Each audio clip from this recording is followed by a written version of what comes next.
Is Elijah Craig batch B524 more anticipated than the C923 of last year? Let's find out.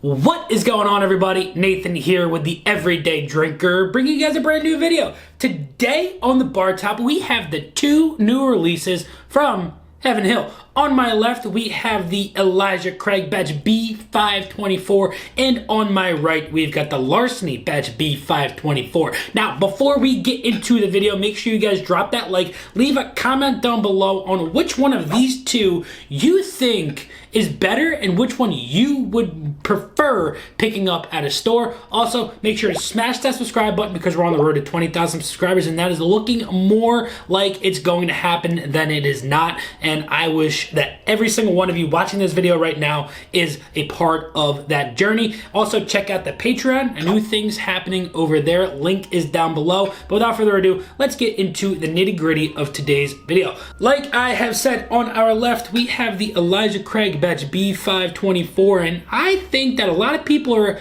pumping this bad boy up and making it sound like it could be just as good or maybe even better than the C923 of last year. As we remember, Elijah Craig had dropped off the 12-year age-stated bottle last year for their B release, which was an 11-year, 10-month-old bottle. Then we got the C923, which is a 13-year, 7-month bottle, I do believe. I could be completely wrong on these.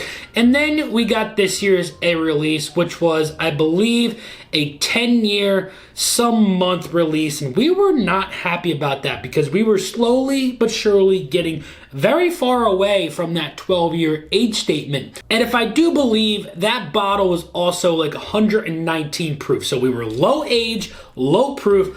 Every Elijah Craig fan and their mother were losing their minds. Well, here we go. We've got the B524. This bad boy's coming in at 130.6 proof. So we're over that 130 mark where a lot of us love these Elijah Craigs. We're at 11 years and 2 months. So, we're not at that 12-year age mark where, we wish we were. But just because it's at 11 years and 2 months does not mean that there is not older bourbon in this bottle right here. Just has to have the youngest barrel that went into the blend for this bottle. And well, that youngest barrel was 11 years and 2 months. We've got our glass poured here. We've been letting these sit for quite a while, and I want to give this bad boy its rightful review. And I know you guys want its rightful review as well. And if you guys want to stick around, we're also going to be doing the Larceny batch B524, and I think that this one right here is going to be a doozy. It's going to be a good one. But I know you guys always like these Elijah Craigs, so let's get into this one first. Let's dive into the nose. Super, super dark brown sugar just rolls out of this glass. It is so dark sweet. Like, I don't know a better way to explain dark sweet than dark brown sugar. I think dark sweet is the best thing that can come to my mind for what this is off of that initial nose.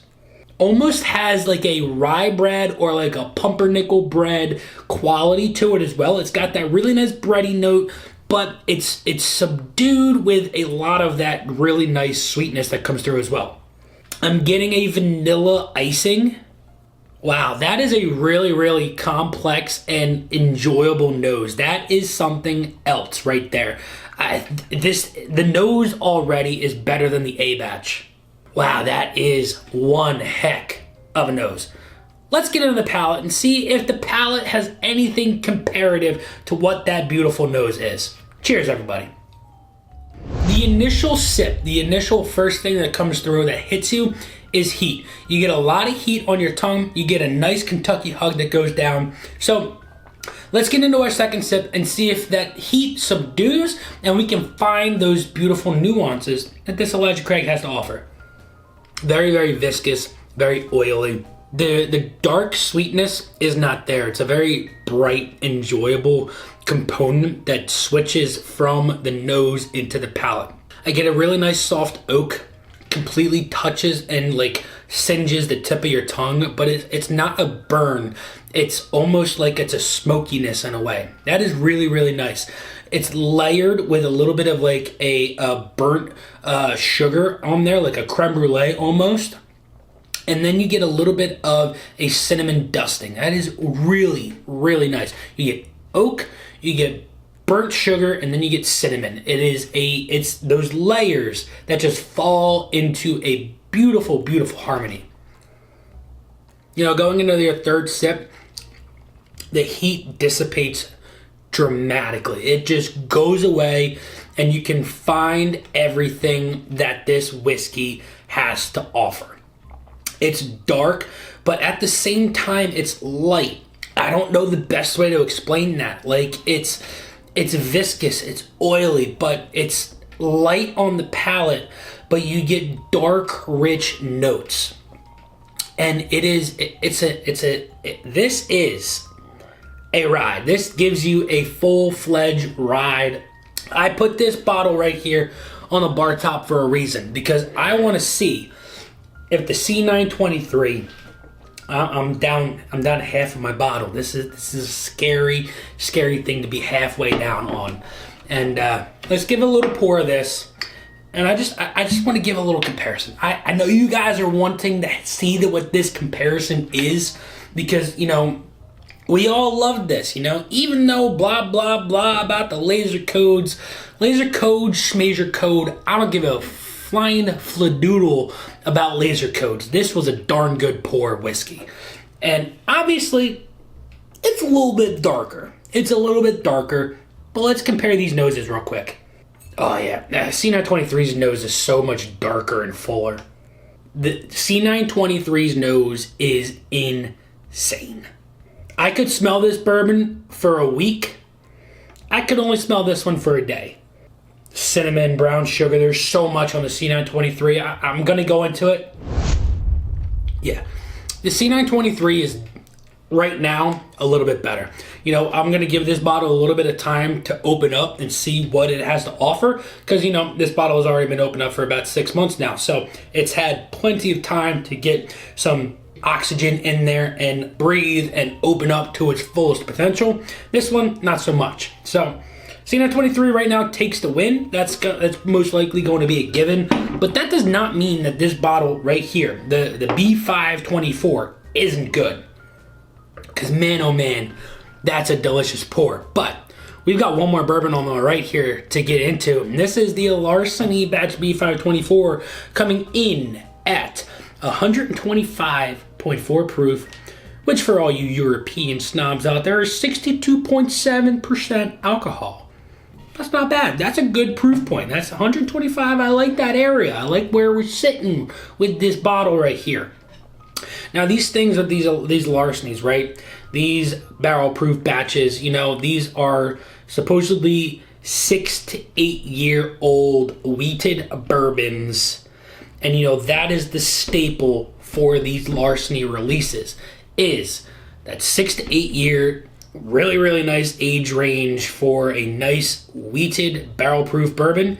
Can't go wrong with that, right? I mean, I got this bottle right here for 62 bucks. Got this one for 52 bucks. I'm a happy camper with that. So, without further ado, we've been talking enough. Let's get in the nose of the Larceny Batch B524. Wow. Wow.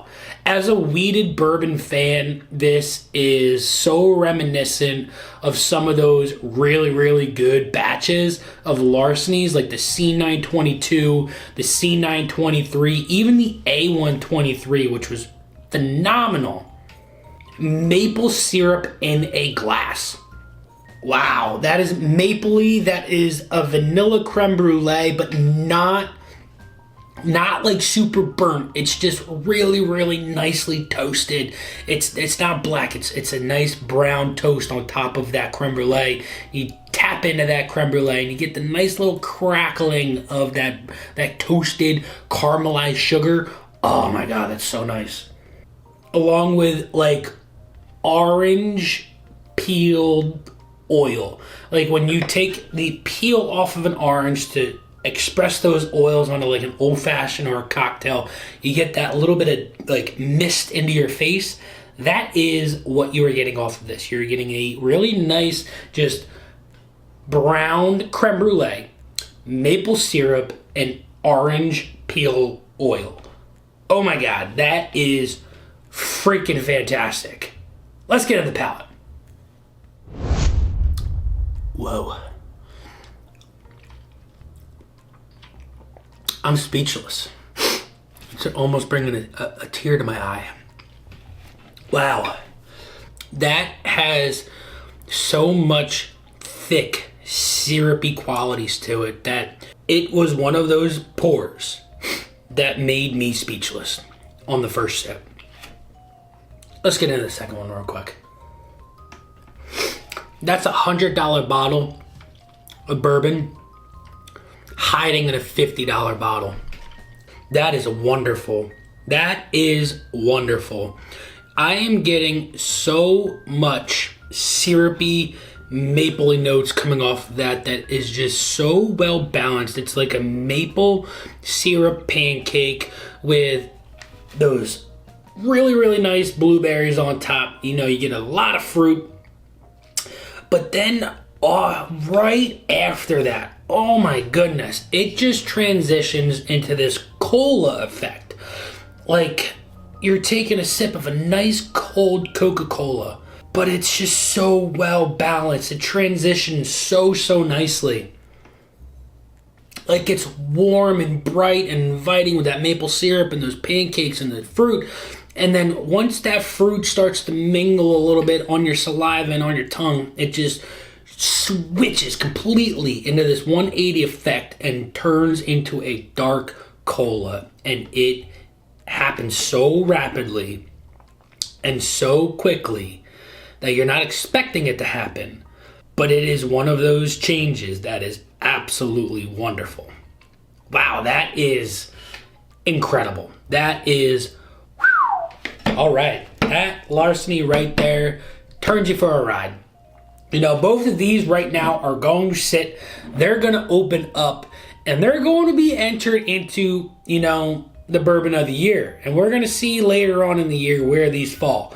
But at this moment, right, I think the Elijah Craig B524 is leaps and bounds better than the A124. I think this is also better than the Larceny A124. So that puts it in first place at the moment until you go to the Larceny batch B524 and it slaps it around, right? It's like a Mike Tyson from 1990 going against that Jake Paul today, right? Jake Paul today would not have a chance against Mike Tyson from 1990. And this bad boy right here just takes the win over top of the Elijah Craig.